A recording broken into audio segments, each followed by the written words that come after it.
So to try and reflect the sort of breadth and depth of the shipyard history, when we did the rezoning application, we protected a number of buildings on the site.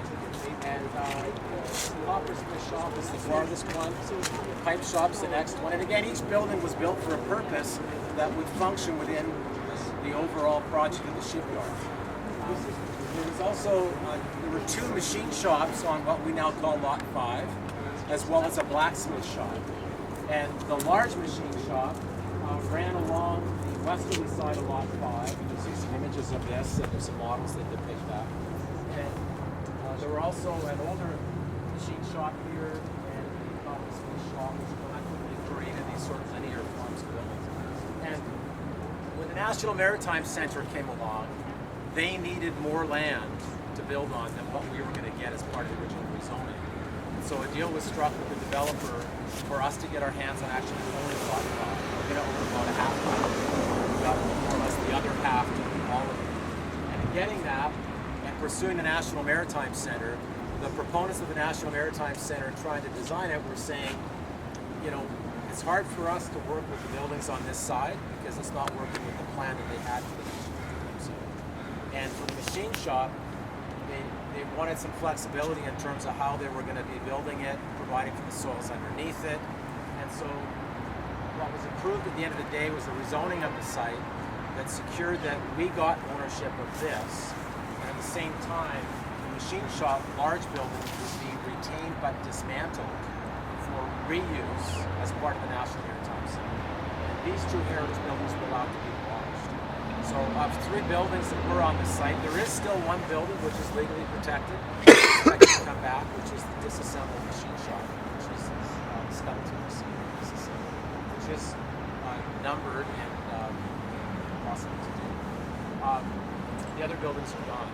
So you'll see some images about that, but essentially from where we are west was intended to be what's called a shipyard heritage precinct. And then when you're in that part, that was going to be the more public part of the site.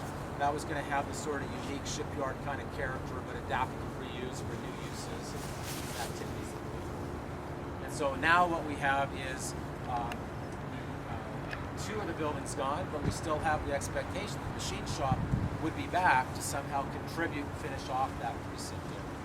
So, like everything a city council does, you know, it's a commitment and it's in bylaws, but it's going to be up to the next council as to whether that happens or not.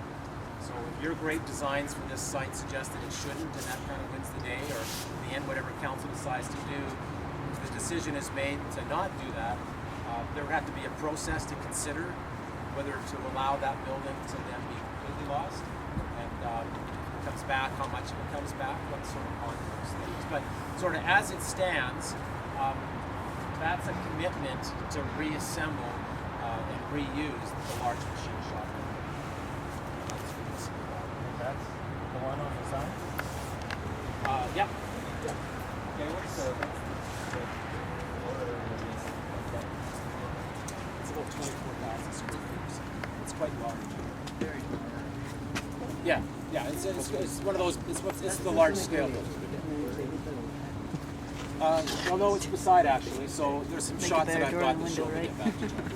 And it's enough to use the skeleton of that incorporated within a larger design, perhaps? Yeah, oh, absolutely, yeah, absolutely, or a portion of it, you know. What used to have the big sign erection shop? No, that was at that end, at the foot of St. George's. Yeah. You can't get through a presentation on this site. Is there talk of expanding the night market into this design concept here? Yeah, absolutely.